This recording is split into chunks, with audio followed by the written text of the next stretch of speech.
Andan keyinki mesele adamdарды шылдыңдоо, аларды маскаралоо, аларды тоготпосун айыбын айтып кемсинтүү.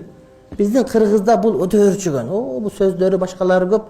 Интернет булактарында жөндөн-жөн сүйлөгөн сөздөрдү башкада, айрыкча мектептерде классташтар бир кембагалдын баласы болуп калса, же болбосо бир ден соолугу кичине айып болуп калса, ошону кор кылып тепсе, башка кылып, ал эмес кыздар дагы. Мына айылда интернеттен көрүп атабыз, мушташып аткан, башка кылып аткан, простойрак үй бүлөнүн кыздары болсо, аларды кордоп аткан, башка кылып аткан, урматтуу бир тууган, жолдон тосуп аткан, ал эмес жанагы рекетчилик кылып тыйын салып аткан, ошонун баары ушуга туш келет, урматтуу бир тууганым. Ал эмес абысындар ортосунда бечара абысынды адам катары көрүшпөйт мисалы үчүн, же бир мисалы үчүн курбуларды көрбөйт, же бир кембагал кошунан тоготпойт мисалы үчүн, ошого окшогон компаниянын өзүндө деле балдарды чоңоюп калса, азыр ушундай да. Мисалы 20 жылдык болуп барып калсаң, Бишкектен барганда төрдө отурат да, айылда жүргөндөрдүн бардыгы шорпа пиширип отурат да. Сен міне эгерде сен чоң болуп директор болуп барган, сен аяка классташ болуп бардың мисалы үчүн. Сен бирдей кызмат кылышың керек да. Бишкектен барган аялдары бир атта вилка тизишет да, тилеп тияктан буздак жерге отуруп идиш жушат мисалы үчүн. Жок, бирдей болуш керек. Эмне үчүн? Демек аны кор кылып атасың сен деген сөз да. Сен көбүрөөк тыйын кошуп койгонсуң. Сен кыйын экенсиң, $1000 деп койдун да. Тигилер 2000 сомдон эме топтогон мисалы үчүн.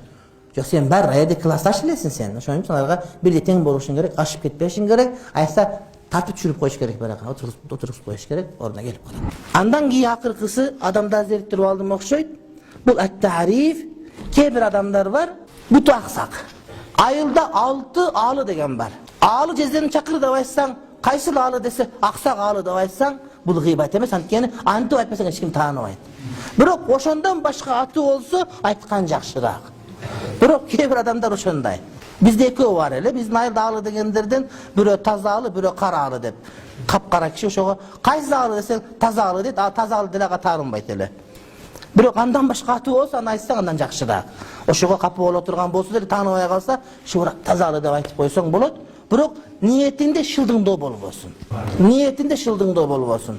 Анан кээ бир шариатта болот, чубага жаткан экен деп документ кылып алып, анан кийин көрүнгөнгө кыйкырып реклама кыла турган болсоң, жок, кыяматта тозокко түшө турган болосуң. Кудай таалам бардыгыбызды, урматтуу бир туугандар, гыйбаттан алыс кылсын.